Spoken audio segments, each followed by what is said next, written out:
নবীর বিরুদ্ধে কথা বলে, আজকে ওই নাস্তিক, আজকে ওই মুরতাদ যারা নবী দাবি করে, তারা কিন্তু প্রকৃতপক্ষে নবী নয়।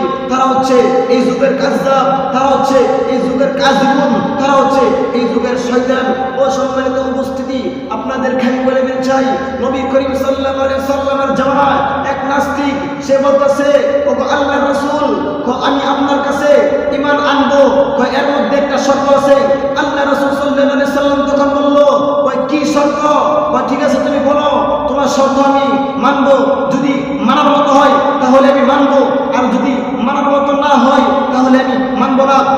এরপর বলতেছে, ওগো আল্লাহর রাসূল, আপনি যে নবী, আপনার কাছে আমি ঈমান গ্রহণ করব, একটা শর্ত হলো আপনি যদি আপনার নবুয়তি আমাকে দেন তাহলে আমি ঈমান আনবো, আর আমি ঈমান আনবো না।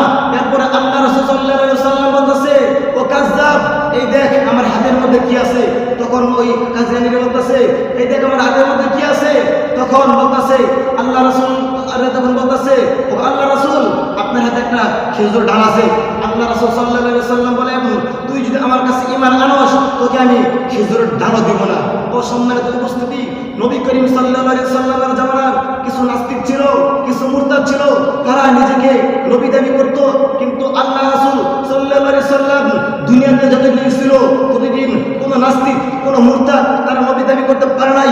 আজকে যে নাস্তিক, আজকে যে মুরতাদ যারা নবী দাবি করতেছে, নবী করিম সাল্লাল্লাহু আলাইহি সাল্লাম হাদিস শরীফ বলে দিয়েছেন, আনা খাতামুন নবিয়্যিন লা নাবিয়্যা বা'দি, আমি শেষ নবী, আমার পর কোন নবী আসবে না।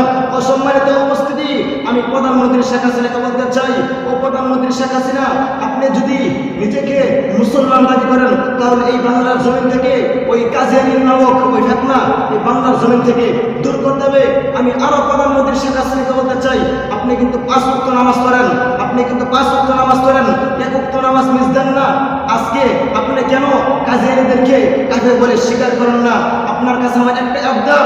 ও সম্মানিত উপস্থিতি, আজকে দেখা যায় ওলামায়ে কেরামদের বিরুদ্ধে কথা বলে, নবীর বিরুদ্ধে কথা বলে, আজকে কোরআনের উপর আঘাত তোলা হয়। আজকে ওলামায়ে কেরামদের বিরুদ্ধে যখন কোন নাস্তিক, কোন মুরতাদ কথা বলে, আপনি তাদেরকে কেন গ্রেফতার করেন না? আজকে দেখা যায় আমাদের এক ভাই মুফতি শরীফুল ইসলাম, আজকে তাদের জিহ্বা কাটা হয়। ও সম্মানিত ভাই, দোস্ত বুজুর্গ, আমাদের সকলের প্রতিবাদ জানানো উচিত। আজকে যদি ওলামায়ে কেরামদের যদি এরকম ভাবে মানহানি করা হয়, তাহলে আজ থেকে বহু বছর আগে ওলামায়ে কেরামদের বিরুদ্ধে যখন কথা বলছে তখন তারা আন্দোলন করছে। ও সম্মানিত উপস্থিতি, আজকে আমাদের ইসলামের বিরুদ্ধে যদি কেউ কথা বলে তাদের রুখে আমাদের দাঁড়াইতে হবে। আজকে ওলামায়ে কেরামদের বিরুদ্ধে কথা বলে, কালকে আপনার মায়ের বিরুদ্ধে কথা বলবে, এরপর আপনার বাবার বিরুদ্ধে কথা বলবে। ও সম্মানিত উপস্থিতি, এরকম ভাবে আর কয়দিন সহ্য করা যায়? আজকে যদি শেখ হাসিনার বিরুদ্ধে যদি কেউ কথা বলে তাহলে প্রধানমন্ত্রী শেখ হাসিনা তার বিরুদ্ধে অ্যাকশন নেয়। আজকে যদি শেখ মুজিবের বিরুদ্ধে যদি কেউ কথা বলে, প্রধানমন্ত্রী শেখ হাসিনা তাদের বিরুদ্ধে অ্যাকশন নেয়। ওলামায়ে কেরামদের